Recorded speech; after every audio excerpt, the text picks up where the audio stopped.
Eram 2h37 da madrugada de 5 de julho de 2016, quando as luzes de Ribeirão Preto se apagaram.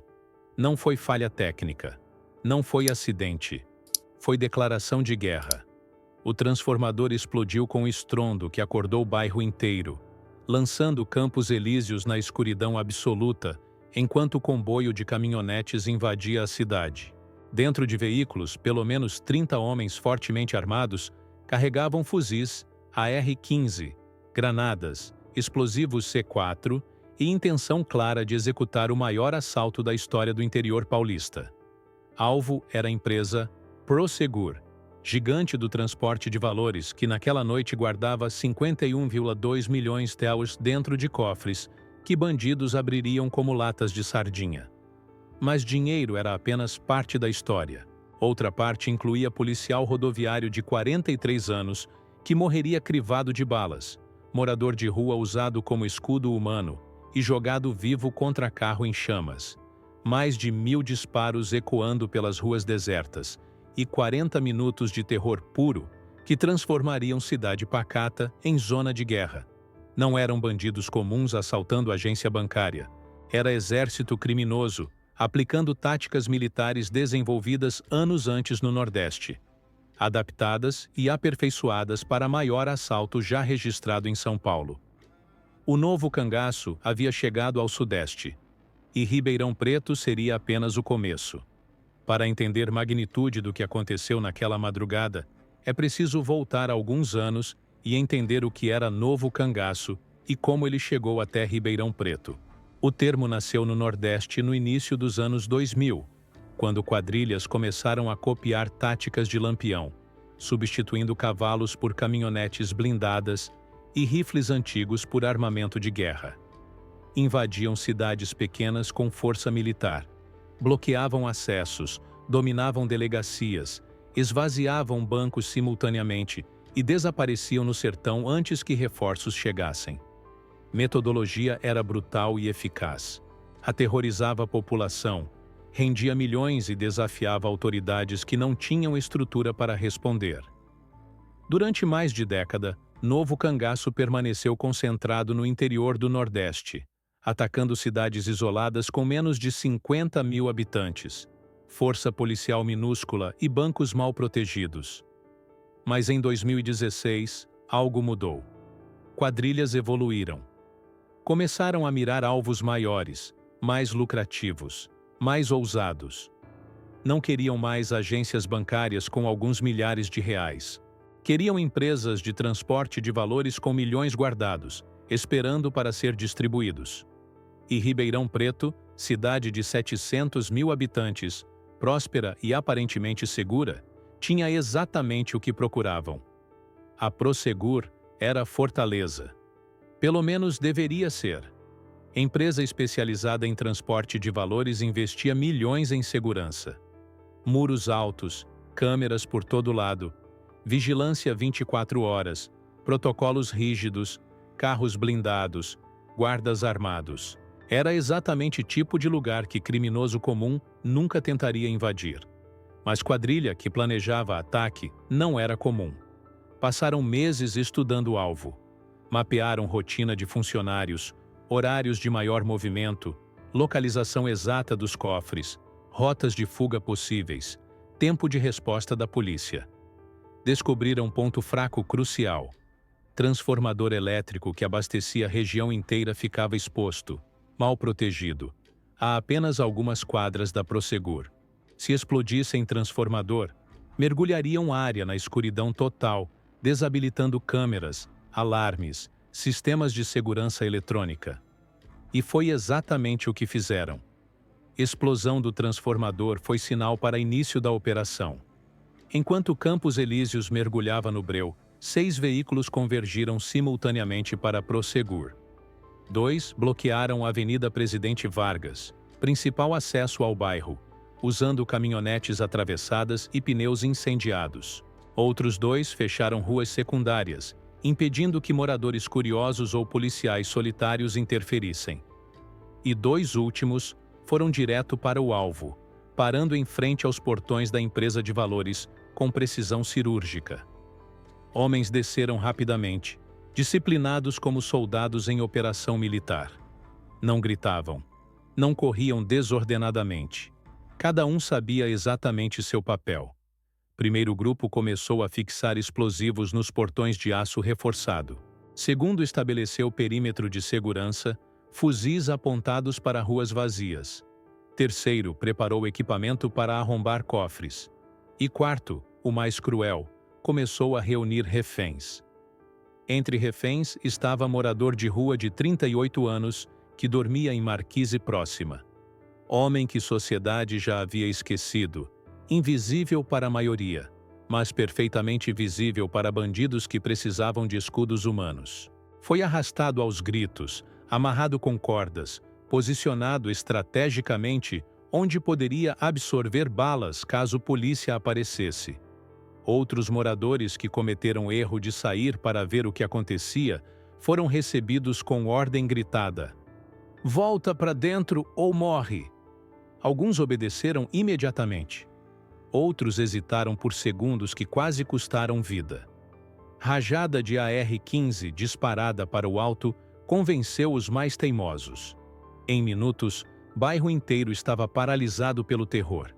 Ninguém chamava a polícia porque linhas telefônicas foram cortadas. Ninguém saía de casa porque ruas estavam controladas por homens armados até os dentes. E explosões começaram.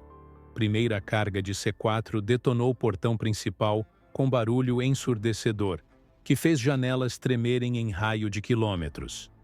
Metal retorcido voou. Fumaça densa encheu o ar. E caminho estava aberto. Segunda explosão arrancou porta interna, que levava ao setor dos cofres. Terceira, quarta, quinta, cada uma mais potente, abrindo camadas sucessivas de segurança que Prosegur acreditava serem impenetráveis. Guardas da empresa, trancados em sala de segurança, assistiam câmeras que ainda funcionavam com baterias de emergência e viam pesadelos se desenrolar. Sabiam que eram alvos. Sabiam que se saíssem, seriam mortos. E sabiam que não havia absolutamente nada que pudessem fazer, além de esperar que polícia chegasse rápido. Mas polícia não chegava. Primeiras viaturas foram despachadas 12 minutos após início do ataque, quando moradores que conseguiram ligar de celulares denunciaram explosões e tiroteios.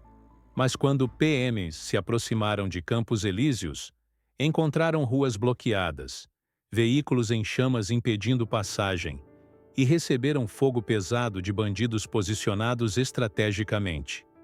Não era tiroteio que policiais militares estavam acostumados a enfrentar.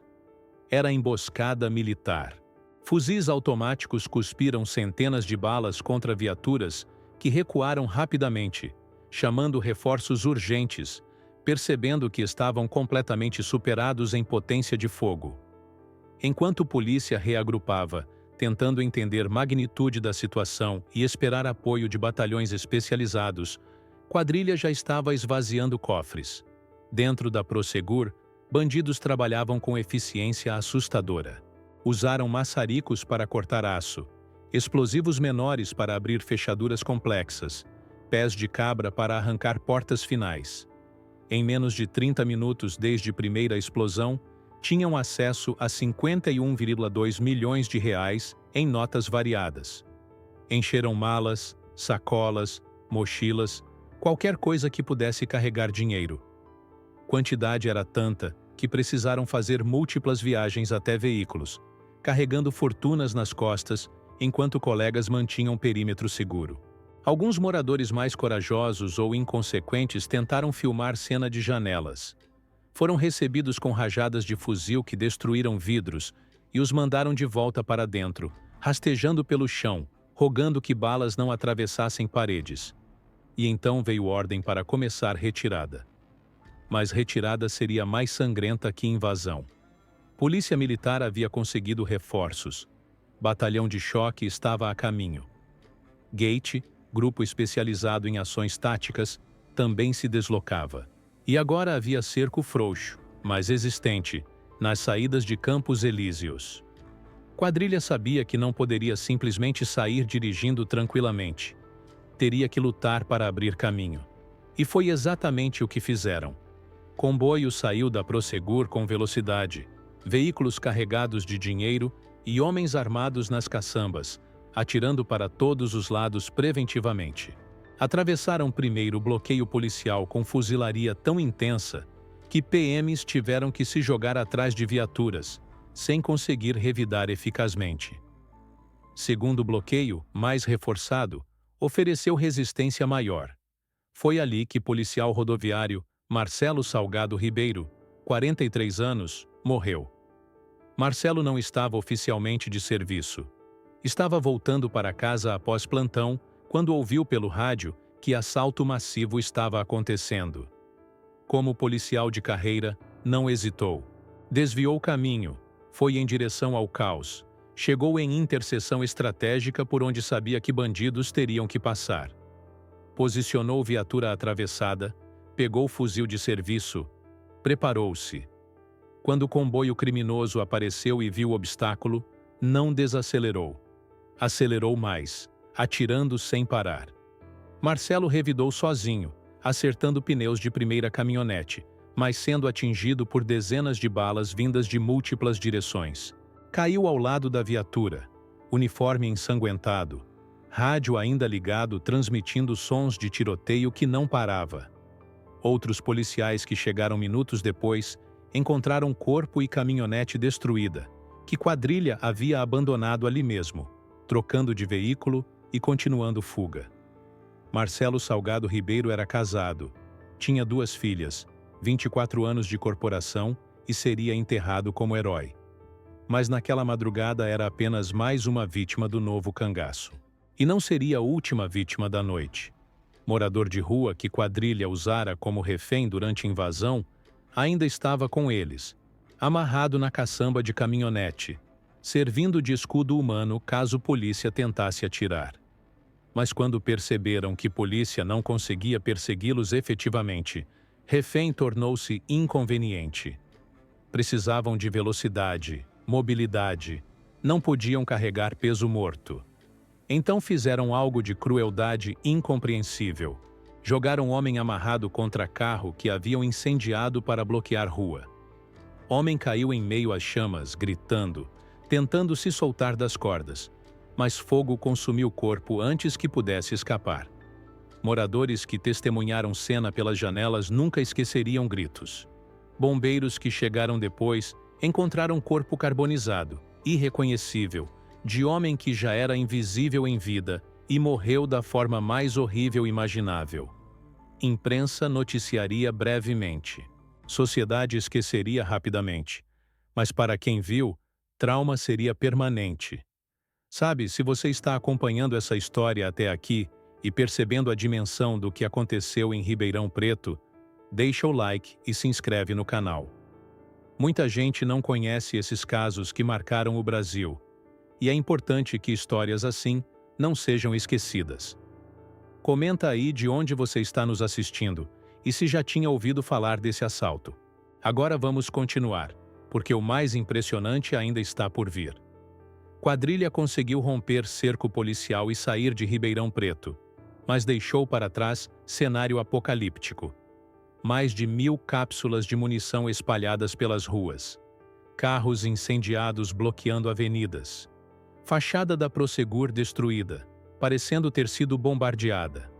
Moradores traumatizados, chorando, alguns feridos por estilhaços e vidros. E 2 mortos, policial que tentou cumprir dever e morador de rua que estava no lugar errado na hora errada. Amanhecer de 5 de julho de 2016 revelou a extensão do desastre. Repórteres chegaram e filmaram destruição. Peritos começaram a trabalhar, recolhendo evidências, contando disparos, mapeando o trajeto dos bandidos. E autoridades deram entrevistas coletivas tentando explicar o inexplicável. Como quadrilha conseguiu invadir cidade grande, atacar empresa de valores supostamente segura, matar policial e morador de rua, roubar mais de 51 milhões e escapar. Investigação começou imediatamente, mas pistas eram poucas. Quadrilha havia planejado tudo meticulosamente. Veículos usados eram roubados ou clonados, sem rastreamento possível. Armas não tinham registro. Explosivos eram militares, provavelmente desviados de pedreiras ou obras. E dinheiro simplesmente desapareceu. Polícia descobriria depois que bandidos usaram caminhão de grãos para transportar malotes. Esconderam milhões entre sacas de soja. Atravessaram barreiras policiais sem serem revistados porque quem suspeitaria de caminhão agrícola? Foi genial e assustador. Mas investigadores tinham algo crucial. Câmeras da Prosegur que funcionaram até o momento das explosões e câmeras de ruas próximas que capturaram imagens parciais. Começaram a analisar frame por frame, identificando veículos, biótipos de criminosos, padrões de movimento. E lentamente, rede começou a se fechar. Primeiras prisões aconteceram semanas depois. Informantes anônimos começaram a ligar, motivados por recompensa oferecida e medo de que quadrilha pudesse atacar novamente. Um por um, membros foram identificados. Pequeno criminoso que alugara veículos, fornecedor de explosivos, dono de fazenda que abrigou o grupo durante planejamento e, finalmente, executores diretos. Em dezembro de 2016, Justiça decretou prisão preventiva de 5 suspeitos principais. Os homens que efetivamente entraram na Prosegur, atiraram contra a polícia, mataram Marcelo e morador de rua. Operação policial foi coordenada, simultânea em múltiplos estados. Ao amanhecer, portas foram arrombadas, mandados cumpridos, armas apreendidas. 3 foram presos sem resistência. 2 tentaram fugir e foram capturados após perseguição. Quando algemados foram levados para a delegacia, não demonstraram remorso. Alguns até sorriram para câmeras, como se fossem celebridades. Julgamento demorou 2 anos e foi espetáculo midiático. Promotoria apresentou provas avassaladoras, vídeos, depoimentos de testemunhas, perícias balísticas, rastros financeiros. Defesa tentou argumentar que clientes eram apenas cúmplices menores, não executores principais, que violência excessiva não era intencional, mas júri não acreditou. Em dezembro de 2018, veredito foi unânime: culpados. 4 dos 5 réus foram condenados por latrocínio, roubo seguido de morte, incêndio com resultado morte, uso de explosivos, organização criminosa armada, corrupção de menores. Tinham recrutado adolescentes, além de múltiplas outras acusações. Penas foram astronômicas. Somadas, chegaram a 481 anos de prisão. Parecia justiça sendo feita. Parecia que terror havia sido punido adequadamente. Mas famílias das vítimas não se satisfizeram. Marcelo Salgado Ribeiro não voltaria. Morador de rua continuava morto e esquecido. E dinheiro? Dos 51,2 milhões roubados, apenas fração ínfima foi recuperada. Em abril de 2021, Tribunal de Justiça reavaliou o caso e aumentou penas. De 481 anos combinados para 530 anos. Acréscimo veio após recurso da promotoria, argumentando que crimes eram ainda mais graves do que sentença original reconhecera. Juízes concordaram. Agravantes foram adicionadas. Crueldade extrema na execução do morador de rua, premeditação óbvia, perigo à coletividade, uso de menores. Condenados, já presos em penitenciárias de segurança máxima, receberam notícias sem surpresa. Sabiam que morreriam na cadeia. 530 anos é sentença simbólica, já que ninguém cumpre mais que 40 no Brasil. Mas simbolismo importa. Era a mensagem clara. Novo cangaço não seria tolerado. Quem atacasse cidades, matasse policiais, aterrorizasse população, pagaria preço máximo. Mas cadeia não ressuscita mortos. Não devolve dinheiro roubado. Não apaga trauma de quem viveu terror. 1 ano após assalto, em 5 de julho de 2017, jornalistas voltaram a Campos Elíseos para reportagem especial. Encontraram um bairro ainda marcado. Prosegur havia reforçado segurança absurdamente. Muros mais altos, guaritas blindadas, segurança armada triplicada. Mas moradores continuavam com medo. Muitos se mudaram, incapazes de dormir tranquilos sabendo que algo assim havia acontecido ali. Outros instalaram grades, câmeras, sistemas de alarme em casas simples, que nunca precisaram disso antes.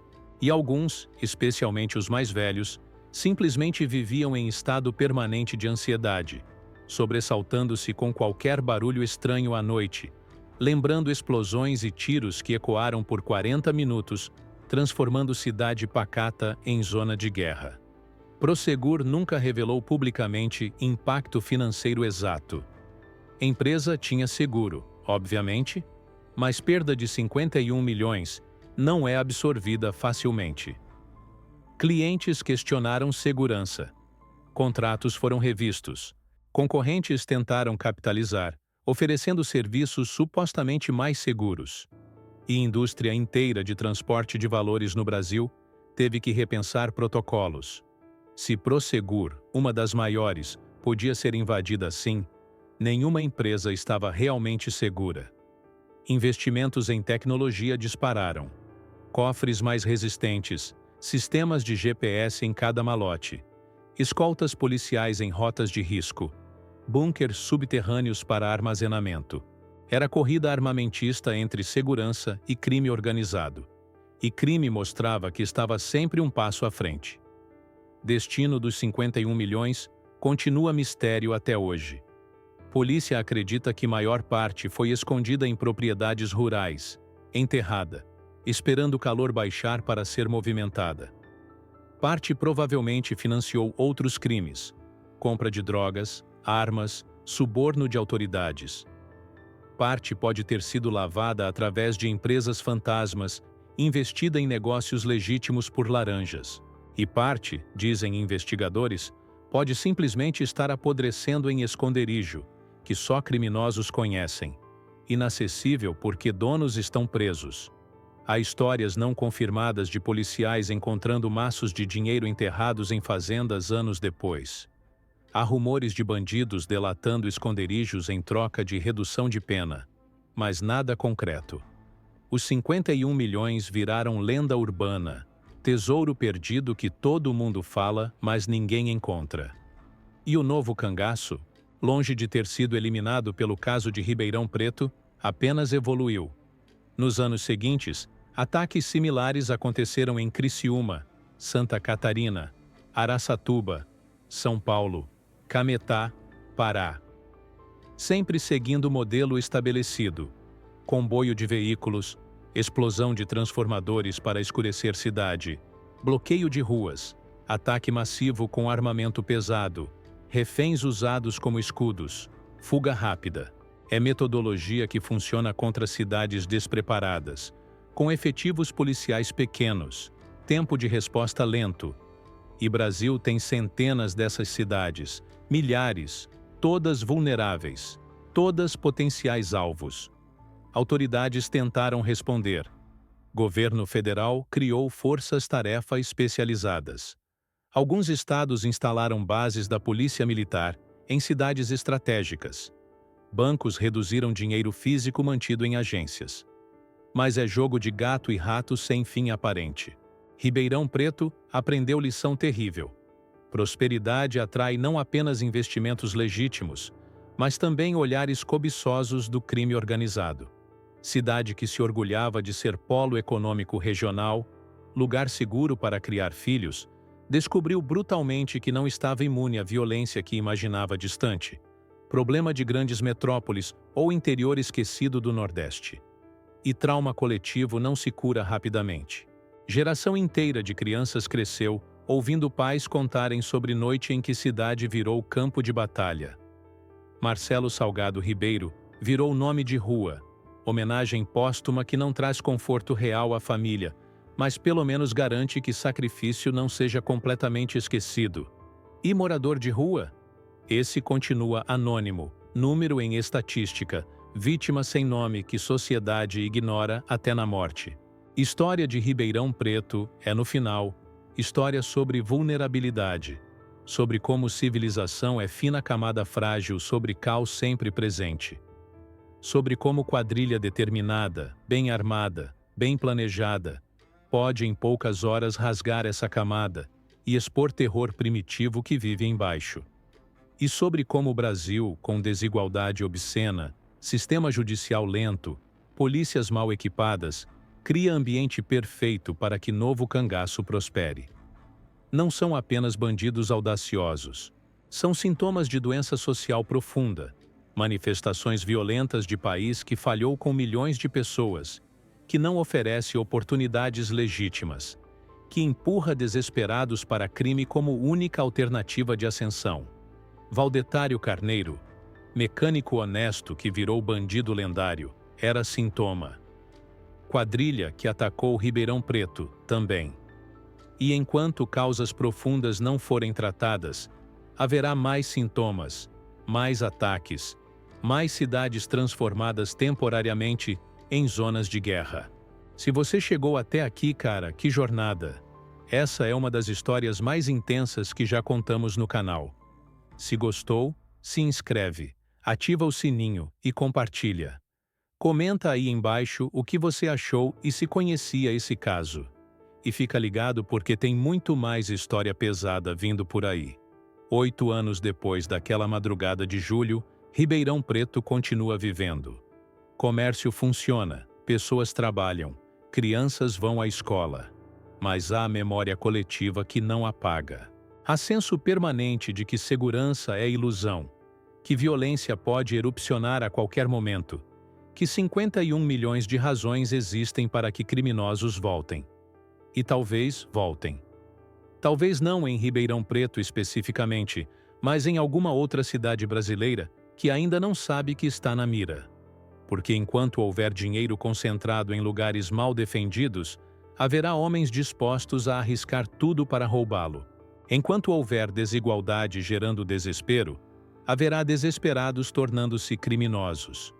E enquanto houver Brasil com suas contradições brutais, haverá novas noites em que novo cangaço transformará cidades pacatas em campos de guerra, deixando para trás corpos, trauma e perguntas sem resposta sobre que tipo de país somos e que tipo de país poderíamos ser se fizéssemos escolhas diferentes.